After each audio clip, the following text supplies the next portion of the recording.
Bonsoir Madame, Monsieur, très heureuse de vous retrouver dans cette édition de Journal à la une de l'actualité. Célébration aujourd'hui même de la Journée internationale de l'alphabétisation. En quoi peut-elle contribuer au développement d'une nation? C'est à cette question que Arthur Rindeau a répondu dans un reportage à suivre dans ce journal. Décès survenu ce matin du maire de Diakotomin, Bruno Fanyigbe.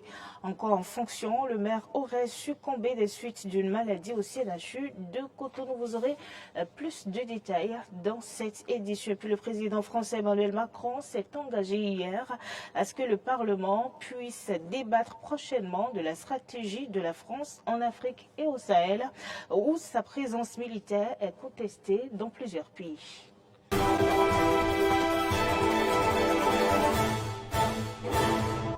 Et vous faites bien, Madame, Monsieur, de nous préférer tous les jours pour vous informer. La célébration aujourd'hui de la Journée internationale de l'alphabétisation sous le thème « Promouvoir l'alphabétisation pour un monde en transition », bâtit les fondations de sociétés durables et pacifiques. Qu'est-ce que l'alphabétisation et en quoi peut-elle contribuer au développement d'une nation? Suivez le reportage d'Arthur Rindeau. L'alphabétisation est en effet bien plus que le simple apprentissage des lettres et des mots. Elle transforme les gouttes d'encre sur le papier en fenêtre sur le monde. Elle est la clé qui ouvre la porte du savoir, de l'émancipation et de l'imagination. L'alphabétisation, selon moi, c'est l'enseignement de l'écriture et de la lecture à une personne analphabète ou à un groupe déterminés dans la société. Quand nous allons au tribunal, par exemple, je crois que les gens utilisent de gros mots. Et pour un paysan qui a une affaire domaniale, par exemple, il vient, on parle le grand français, il n'entend rien. Et alors que si on parlait dans sa langue, s'il y avait un document sur ce sujet-là dans sa langue, je crois que le type allait bien s'expliquer. Le fait de ne pas comprendre la langue dans laquelle on lui parle fait qu'on perd les procès. Donc je crois que, et aussi quand on prend un chantier par exemple, je prends les maçons, quand on fait, on voit des accidents partout. C'est surtout les analphabètes qui sont plus exposés à ces accidents-là. L'alphabétisation est la base du développement et de la compétitivité d'un pays. Elle est de ce fait un maillon non négligeable. L'alphabétisation contribue au développement d'une nation, pour ne pas dire des tribus. Et l'alphabétisation a des effets positifs sur la santé individuelle, sur la santé de toute une famille et sur la santé de toute une communauté. Si donc la communauté internationale a choisi cette année comme thème promouvoir l'alphabétisation pour un monde en transition, bâtir les fondations de sociétés durables et pacifiques, c'est pour remettre les pendules à l'heure. Le mot qui m'intéresse le plus dans cette affaire, c'est le mot promouvoir. Promouvoir, dans ce sens où il faut faire connaître à tout ce monde-là que l'alphabétisation est très importante. Je prends un exemple, une maman qui sait lire et écrire par exemple. Je crois que ces enfants ont une meilleure chance de bien grandir. Ces enfants ont une meilleure chance d'une bonne éducation. L'autre objectif de cette journée est de trouver des solutions au manque d'accès à l'éducation et à l'alphabétisation dans le monde.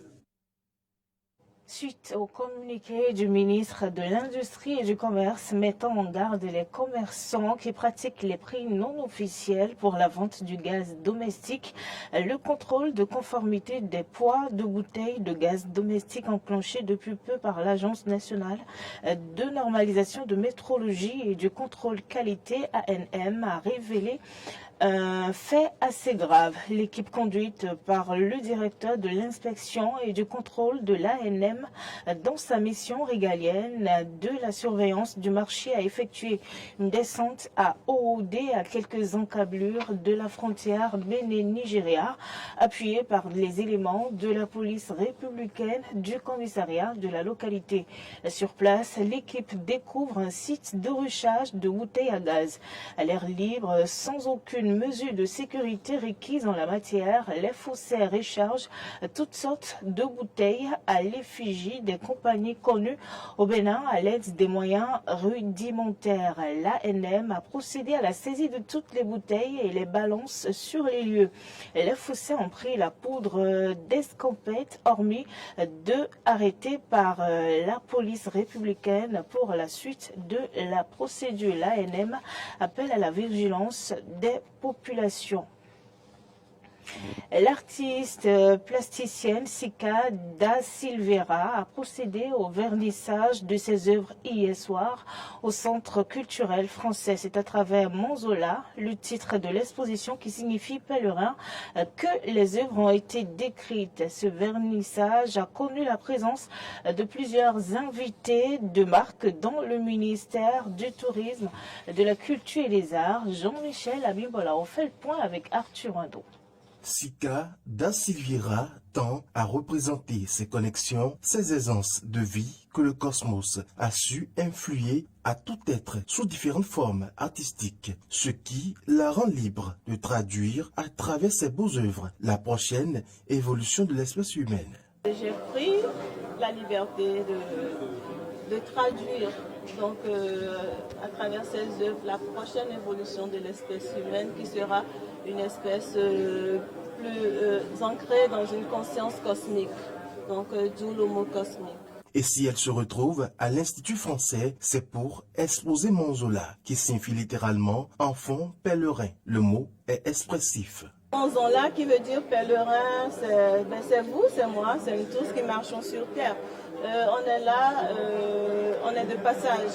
Et il y a un but au-delà de tout ce qui se joue, c'est-à-dire au-delà de nos défis matériels. Il y a un but, c'est de nous retrouver, de nous reconnecter à notre source, de savoir qui nous sommes réellement et marcher ici en tant que tel. Le gouvernement a coutume d'encourager les artistes qui révèlent le Bénin de par leurs œuvres. Et c'est ce qui justifie la présence du ministre du Tourisme, de la Culture et des Arts. Je voudrais ici, par ma présence, lui dire que évidemment le gouvernement l'encourage et lui dire que nous serons toujours avec les artistes qui révèlent leur talent, mais également qui révèlent notre pays. Le travail d'esprit de Sika da Silveira a connu une évolution, ce qui force l'admiration des passionnés de la culture ayant pris part au vernissage. J'apprécie l'évolution de ce travail, sa créativité, son énergie et ses propositions. Vraiment, je trouve que c'est une vraie artiste qui a quelque chose à dire, qui le dit de différentes manières et c'est comme ça qu'on peut caractériser une artiste à part entière. Elle a fait un très gros travail de recherche, de réflexion et ça se sent dans le travail, dans la qualité de ce qu'elle nous a présenté ce soir. Et je suis vraiment complètement séduite. L'artiste, sur cette exposition atypique, nourrit de grandes ambitions pour l'art béninois. Carnet noir à prison. La commune de Diagotomin dans le département du Koufou a perdu son édile.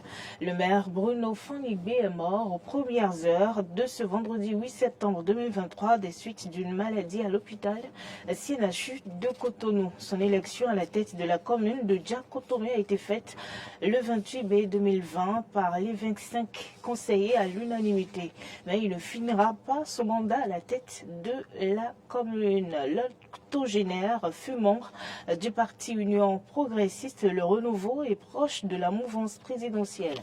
Paix à son âme et condoléances aux familles biologiques et politiques attristées.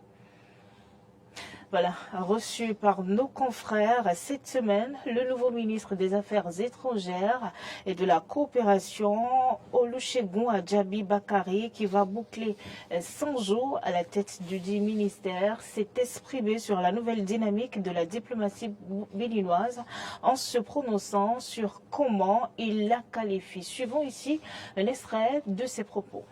Il ne s'agit pas de faire table rase de ce qui s'est passé auparavant. Comme je vous ai dit, la visite en Chine est le résultat d'actions qui ont été menées au cours des 5 dernières années. Donc il n'y a pas de changement radical, de bing-bang. Il s'agit plutôt en fait de s'assurer que nous sommes en mesure de franchir ce nouveau cap. Et le nouveau cap donné par le président de la République, c'est un cap qui s'inscrit dans un objectif qui est clair. Faire en sorte que la diplomatie béninoise serve à améliorer le quotidien des Béninois. Cela passe par un certain nombre d'actions. Premièrement, c'est une diplomatie entièrement ancrée tournée vers des actions d'amélioration du développement. Donc il s'agisse en fait d'appui à la coopération, d'appui à la mobilisation de ressources financières, d'attraction d'investissements directs étrangers. Tout cela concourt finalement à améliorer le quotidien des Béninoises et des Béninois. Et c'est dans ce sens que nous sommes en train de travailler, mais aussi une diplomatie d'influence et de présence en fait du Bénin sur la scène sous-régionale et la scène continentale et la scène internationale. Ce que nous sommes capables de faire à notre niveau, au niveau du Bénin, c'est de défendre nos valeurs, défendre ce en quoi nous croyons et essayer de faire en sorte que chaque jour nous contribuions au rayonnement du Bénin. C'est ce à quoi nous allons nous atteler dans les semaines et les mois à venir, en fait, au niveau du ministère, le ministère des Affaires étrangères. Et puis, dernier volet qui n'est pas moins important, on n'a pas eu le temps d'en parler, c'est vraiment le lien entre l'État béninois et nos compatriotes de la diaspora. Beaucoup de nos compatriotes à l'étranger n'ont pas forcément compris et parfois se posent des questions, en fait, et se disent s'il n'y a plus d'ambassade dans mon pays, dans le pays où je réside, ça veut dire que le Bénin m'a oublié là-bas, que je ne suis plus capable d'avoir mes papiers d'identité, etc. Les instructions du président de la République sont claires là-dessus. Il s'agit pour nous aujourd'hui d'assumer premièrement que le Bénin ne pourra pas avoir des représentations diplomatiques dans tous les pays du monde. Ce n'est pas possible. À partir de cet instant, cela veut dire qu'il nous faut des critères clairs pour choisir les pays où nous serons présents, en fonction de notre ambition en termes de relations avec ce pays, en termes de coopération, en termes d'attraction des investissements, etc. Mais dans le même temps, les pays où nous ne serons pas présents, cela ne veut pas dire que les Béninois qui habitent dans ces pays doivent être abandonnés. Et donc les instructions du président sont très claires. Nous allons travailler, nous sommes en train de travailler là-dessus pour que dans les mois à venir, nous puissions réduire, sinon même gommer entièrement la distance qu'il y a entre l'État béninois et nos concitoyens qui vivent à l'étranger, en faisant en sorte que l'État soit disponible pour eux dans leur salon. En dehors du Bénin, l'Union africaine est sur le point de devenir membre à part entière du G20 qui aura lieu la fin de la semaine à New Delhi. Les détails. L'agence Bloomberg rapporte que les pays du G20 ont accepté d'accorder le statut de membre permanent à l'Union africaine. Cette décision devrait être annoncée lors du sommet du G20 en Inde les 9 et 10 septembre. L'Union africaine aura dans ce cas le même statut que l'Union européenne. Cette décision est liée à la volonté de donner aux membres de l'Union une voix plus influente sur les questions mondiales. Comme l'a déclaré le président russe Vladimir Poutine le 27 juillet lors du forum Russie-Afrique, Moscou espère que l'Union africaine deviendra un membre à part entière du G20. La Russie a été l'un des premiers pays à soutenir l'initiative mise en avant l'année dernière par votre prédécesseur au poste de président, le président sénégalais, qui a proposé de procurer à l'Union africaine un statut de membre à part entière du G20, jouissant de tous les droits prévus. Nous espérons que cette décision sera prise dès septembre, lors du prochain sommet du G20 qui se tiendra à New Delhi. Dans le même temps, le président américain Joe Biden a l'intention de profiter de l'absence du président chinois Xi Jinping, remplacé par son Premier ministre, et du président russe Vladimir Poutine, remplacé par son ministre des Affaires étrangères, lors du sommet du G20. Il voudrait présenter la position des États-Unis aux pays qui aspirent à des liens plus étroits avec la Chine et qui ont adopté une position neutre sur le conflit en Ukraine. Parmi ces États, le Brésil, l'Indonésie, l'Afrique du Sud seraient visés. Selon Bloomberg, la question clé sur l'expansion du financement de la Banque mondiale face à la Banque des BRICS sera discutée. Toujours lors du sommet, Biden s'entretiendra avec le prince héritier saoudien Mohammed Ben Salman et discutera de l'augmentation de la production de pétrole et de la normalisation potentielle des relations diplomatiques entre l'Arabie saoudite et Israël, sachant que l'Arabie saoudite deviendra membre permanent des BRICS en 2024. Et puis le président français Emmanuel Macron a proposé de débattre de la stratégie de la France en Afrique et au Sahel dans le Parlement dès cet automne. Le reportage.